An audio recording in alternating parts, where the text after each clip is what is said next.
यीशु मसीह में सबका स्वागत करती हूँ और ये आशा करती हूँ कि ये चैनल आप सब के लिए बहुत ही लाभदायक बने। चलिए शुरुआत करते हैं प्रार्थना से। हे स्वर्गीय पिता, इस सुंदर समय के लिए और आज यहाँ उपस्थित हर एक बहन के लिए हम तेरा धन्यवाद करते हैं। प्रभु, हम जानते हैं कि तूने हमारे जीवन के लिए एक दिव्य योजना बनाई है। भले ही वह हमेशा हमें स्पष्ट न दिखे, जब हम तेरी उपस्थिति में एकत्र हुए हैं तो हम प्रार्थना करते हैं कि तू सीधे हमारे हृदयों से बात कर। हर चिंता, डर और भ्रम को दूर कर दे। हमें तेरी आवाज़ से सुनने की समझ और उस बुलावट को पहचानने की बुद्धि दे जो तूने हमारे जीवन में रखी है। यह समय तेरी शांति, उद्देश्य और सामर्थ्य से भरा हो। हमारे हृदयों को तैयार कर और हमें आज्ञाकारित्व में चलने का साहस दे। यीशु के नाम में प्रार्थना करते हैं, आमीन। यिर्मयाह 29 और 11 में लिखा गया है, क्योंकि यहोवा की यह वाणी है कि जो योजना मैं तुम्हारे विषय में बनाता हूँ उन्हें मैं जानता हूँ। वे हानि की नहीं, कुशल की है और वे तुम्हें आशा और भविष्य प्रदान करेगी। परमेश्वर की उपस्थिति में आप सभी का दिल से स्वागत करते हैं। आज मैं आपको एक ऐसी सच्चाई की याद दिलाना चाहती हूँ जो आपके जीवन को बदल सकती है।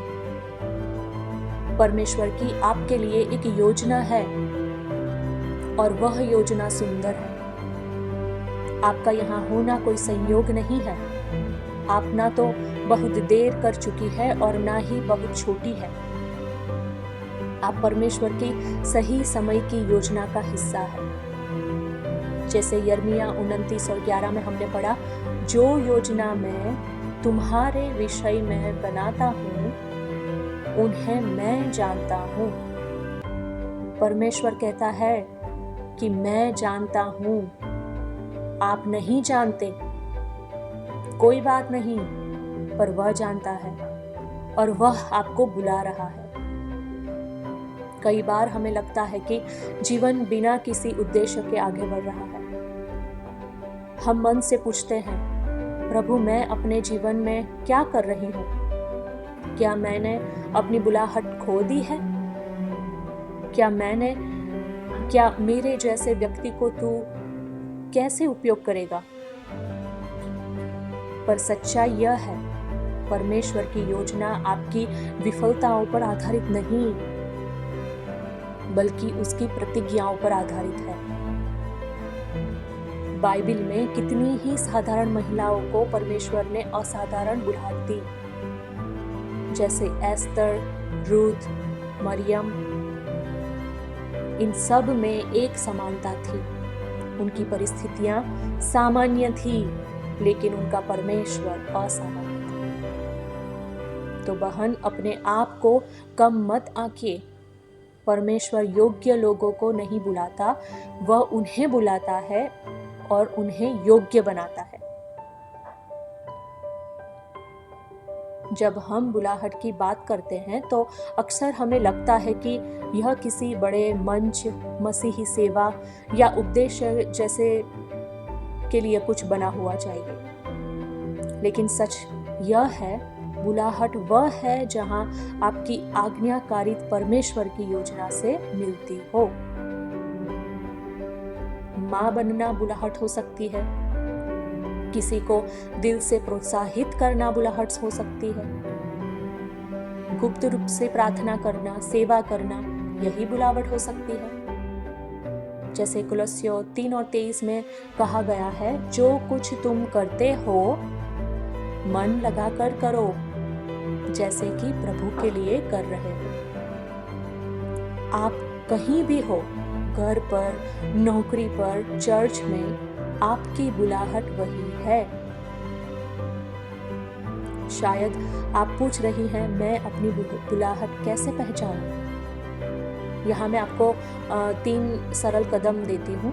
एक है, परमेश्वर को पहले स्थान दें। जैसे नीति वचन 3:5-6 में लिखा गया है, तू अपने संपूर्ण मन से यहोवा पर भरोसा रख और वह तेरे मार्ग सीधा करेगा। बुलाहट पहचानने से पहले परमेश्वर से पूछिए, प्रभु तू मुझे क्या करने को कह रहा है। दूसरा है कि जहां हो वहीं वफादार बनो। जैसे दाऊद राजा बनने से पहले भेड़ों को चरा रहा था, एस्तर रानी बनने से पहले एक अनाथ थी। छोटी जगहों में वफादारी दिखाओ, बड़ी बुलाहट वहीं से आती है। और तीसरी बात है, हाँ कहो चाहे डर भी लगे। 2 तीमुथियुस 1:7 में लिखा है, परमेश्वर ने हमें भय की नहीं पर सामर्थ्य, प्रेम और संयम की आत्मा दी है।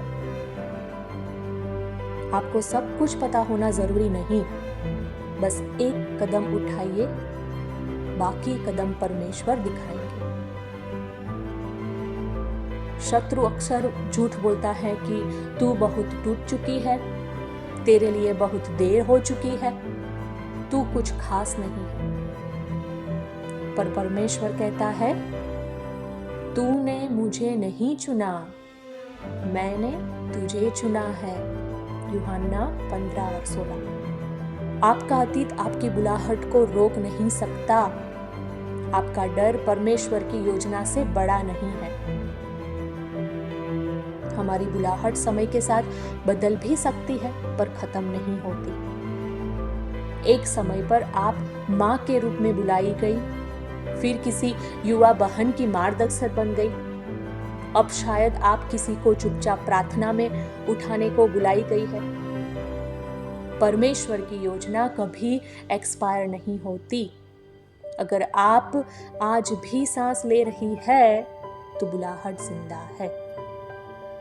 मेरी बहनें, तू भूली नहीं गई है, तू बेकार नहीं है, तू परमेश्वर की योजना का जीवन हिस्सा है। चलिए मेरे साथ कहिए, परमेश्वर की मेरे लिए योजना है और मैं उसमें चलूंगी। हाँ, परमेश्वर की मेरे लिए योजना है और मैं उसमें चलूंगी। हाँ, परमेश्वर की मेरे लिए योजना है और मैं उसमें चलूंगी। जहां हो वहीं से शुरू करो। जो तुम्हारे पास है उसका उपयोग करो और इस बात पर भरोसा रखो, परमेश्वर तुम्हें मार्ग दिखाएगा।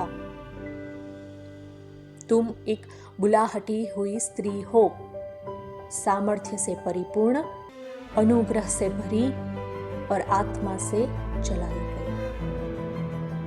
चलिए प्रार्थना करते हैं। स्वर्गीय पिता, इस अद्भुत समय और तेरी उपस्थिति के लिए हम तेरा धन्यवाद करते हैं।